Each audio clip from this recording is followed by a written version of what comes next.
ಇದು ನೋಡಿ ಸಂಗೀತಪುರ ಅಂತ ಅಲ್ಲ, ಇವಾಗ ಪ್ರಾಚೀನ ಕಾಲದಲ್ಲಿ ಸಂಗೀತಪುರ ಅಂತ ಇತ್ತು, ಇವಾಗ ಹಾಡವಳ್ಳಿ ಅಂತ ಕರೀತಾರೆ.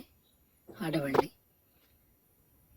ಇಲ್ಲಿ ಸುಮಾರು ಪ್ರಾಚೀನ ಕಾಲದಲ್ಲಿ ಜೈನರು ಆಡಳಿತ ಮಾಡಿದಂಥ ಪ್ರದೇಶವಿದು. ಇಲ್ಲಿ ಭಟ್ಟಕಳಂಕ ಹಾಗೂ ಚೆನ್ನಭೈರಾದೇವಿ ರಾಣಿಯ ಕಾಲದಲ್ಲಿ ದೇವಸ್ಥಾನ ನಿರ್ಮಾಣವಾದ ಒಂದು ಮಾಹಿತಿ ಇದೆ. ಇಲ್ಲಿ ನೆಲೆಸಿರುವ ದೇವರು ಶ್ರೀ ಪದ್ಮಾವತಿ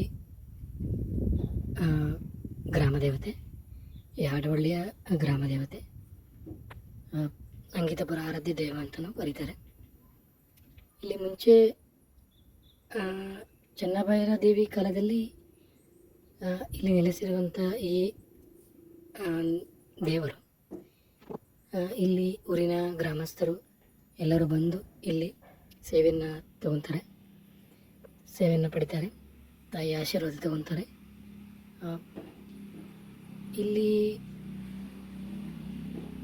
ಮೂಲತಃ ಎಲ್ಲರೂ ಅಂದರೆ ದಕ್ಷಿಣ ಭಾರತದಲ್ಲಿ